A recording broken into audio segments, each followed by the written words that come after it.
బీహార్లో బీజేపీ అతిపెద్ద పార్టీగా అవతరించింది. ఎన్డీఏ కూటమి పెద్దన్నగా నిలిచింది. 101 సీట్లలో పోటీ చేసిన బీజేపీ 94 సీట్లలో గెలిచి బీహార్ జనతాకు నాయకత్వం వహించేలా ఎదిగింది. మిత్రధర్మంలో భాగంగా జేడీయూకు ఇప్పటికే ముఖ్యమంత్రిని పదవిని ఇస్తామని ప్రకటించింది. ముఖ్యమంత్రిగా మరోసారి జేడీయూ అధినేత నితీష్ కుమార్ ప్రమాణ స్వీకారం చేయనున్నారు. గత ఎన్నికల్లో 43 నియోజకవర్గాలకు పరిమితమైన జేడీయూ ఈసారి డబుల్ బొనాంజా ఏకంగా 82 నియోజకవర్గాల్లో విక్టరీ కొట్టింది. పార్లమెంటు ఎన్నికల్లో పుంజుకొని కేంద్రంలో మోడీకి ఆక్సిజన్ అందించిన నితీష్ కుమార్ అసెంబ్లీ ఎన్నికల్లోనూ సత్తా చాటి ముఖ్యమంత్రి రేస్లో మళ్లీ నిలిచారు.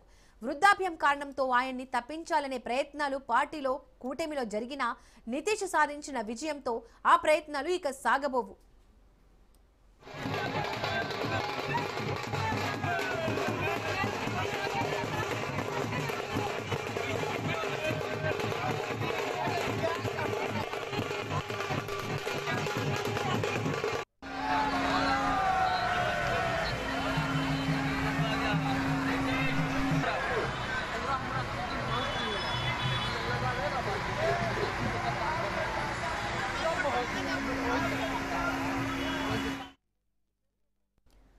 బీహార్ ఎన్నికల్లో అందరికంటే ఎక్కువగా నష్టపోయింది ఆర్జేడీ అగ్రనేత తేజస్వి యాదవ్.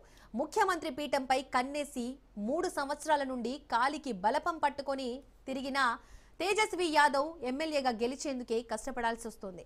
కొన్ని రౌండ్లలో ఆయన వెనుకపడడం టెన్షన్ పుట్టించింది. గత ఎన్నికల్లో లార్జెస్ట్ పార్టీగా నిలిచిన తేజస్వి ఈసారి కేవలం 26 సీట్లు మాత్రమే సాధించగలిగారు. ప్రధాన ప్రతిపక్ష హోదా దక్కడం కూడా కష్టమైపోయింది.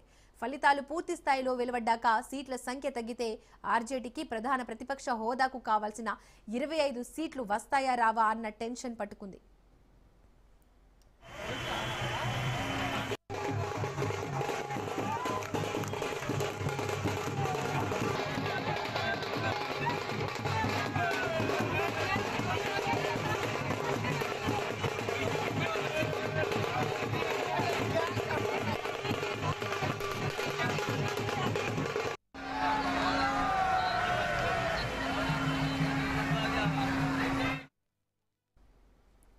లోక్సభ ప్రతిపక్ష నేత కాంగ్రెస్ అగ్రనేత రాహుల్ గాంధీ ఈ ఎన్నికల్లో తాను మునిగి ఆర్జేడీని ముంచాడనే టాక్ వస్తోంది.